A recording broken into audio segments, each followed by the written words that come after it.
Brrr, il gèle dehors. Mais pourquoi, vraiment pourquoi, es-tu sorti sans ta veste et sans un bon foulard autour du cou? Tu as la chair de poule sur tout ton corps. Oh, attends, pas partout, non. Tu touches ton visage et il est aussi lisse que d'habitude. Comment se fait-il que tu n'aies pas la chair de poule ici? Pour commencer, pourquoi a-t-on la chair de poule? Elle survient lorsque tu as froid ou lorsque tu ressens des émotions fortes, comme par exemple de la joie, de la peur ou de la tristesse. Parfois, elle arrive aussi de nulle part et sans aucune raison. La chair de poule ne touche pas seulement les humains. La plupart des animaux à fourrure ont eux aussi la chair de poule dans les situations de stress ou en réaction à un combat ou pendant une fuite. La chair de poule fait se dresser les poils des animaux pour qu'ils paraissent plus gros et plus forts. Les poils dressés emprisonnent également l'air et créent une couche d'isolation contre le froid. Chez l'homme, la chair de poule est un produit de l'évolution qui était censé fonctionner de la même manière. Le seul problème, c'est que les gens d'aujourd'hui ne sont plus aussi poilus qu'avant. C'est pourquoi lorsque ton corps essaie de te faire paraître plus intimidant ou de te protéger du froid, cela ne fonctionne pas vraiment. Même si tu essaies, tu ne gonfleras pas comme une boule de poil. Alors, pourquoi a-t-on la chair de poule émotionnelle? Lorsque tu ressens des émotions très fortes, qu'elles soient positives ou négatives, ton corps réagit de plusieurs manières. Dans la plupart des cas, tu commences à respirer plus fort et profondément. Il y a plus d'activité électrique dans les muscles situés juste sous ta peau.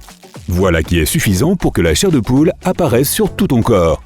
Les scientifiques ont également découvert que le fait de regarder quelque chose, comme une scène de film remplie d'émotions, donne plus souvent la chair de poule que d'écouter une chanson émouvante. Mais en fait, comment fonctionne le mécanisme de la chair de poule? Les poils sortent généralement de la peau sous un certain angle, et à la base de chaque poil, sur la paroi latérale, il y a un petit muscle appelé arrector pili. Lorsque ce muscle se contracte, il tire le poil vers le haut et le fait se tenir debout. La chair de poule est plus prononcée sur tes avant-bras, mais tu peux aussi en avoir sur ton cou, tes jambes et d'autres parties du corps. Mais elle n'apparaît presque jamais sur ton visage. Et pourquoi donc? Tu ne verras jamais un chien, un chat ou tout autre animal à fourrure avec les poils dressés sur son visage. C'est tout simplement parce que cela les empêcherait de voir clairement leur environnement. C'est la même chose pour les humains. Le réflexe de la chair de poule n'est pas vraiment nécessaire sur ton visage. Alors, on ne le constate que très rarement. De plus, la plupart des poils de ton visage sont généralement trop fins et trop courts. Voilà pourquoi on parle de peau de pêche pour désigner le duvet du visage. C'est pourquoi, même si ces petits poils se dressent, il est difficile de les remarquer.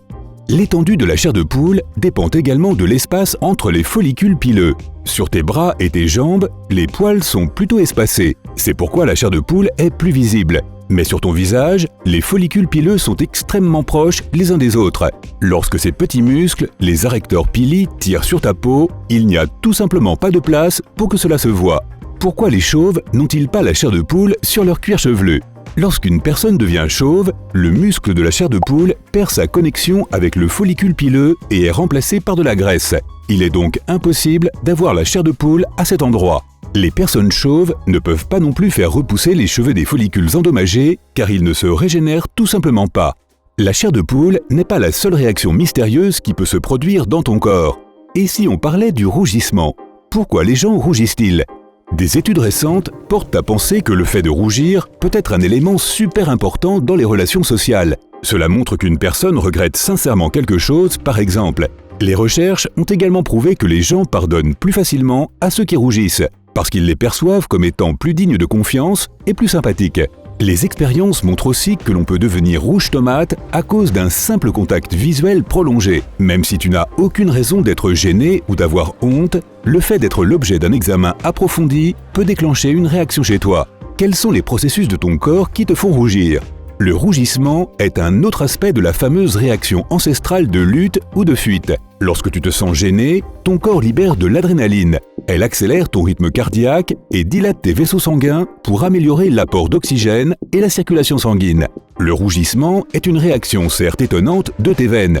C'est aussi une réaction que tu ne peux pas contrôler, ce qui aggrave souvent une situation déjà embarrassante.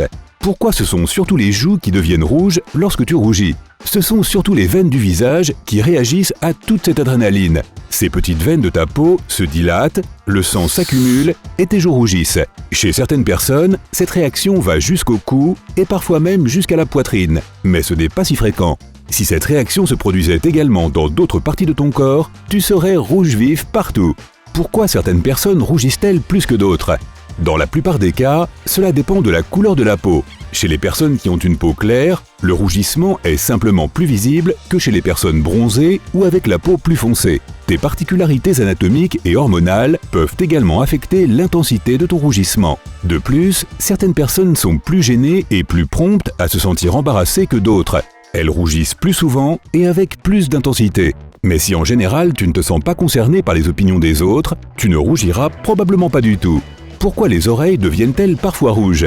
Il peut s'agir d'une autre façon pour ton corps de réagir à des émotions très fortes, comme par exemple la gêne ou la colère. Ces émotions provoquent l'ouverture de vaisseaux sanguins plus larges dans certaines zones, parce que ton système nerveux leur a envoyé un signal pour le faire. Des vaisseaux sanguins plus larges donnent un flux sanguin accru, qui donne des oreilles rouges.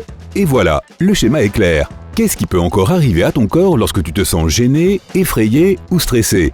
Oui, il peut commencer à transpirer. Et le processus de transpiration est bien plus complexe que cela arrive.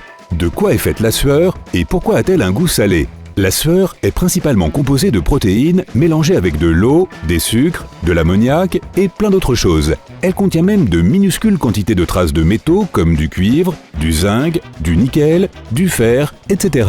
Ce qui donne à la sueur ce goût salé, c'est le sodium qu'elle contient. En outre, plus tu manges de sel, plus ta sueur sera salée.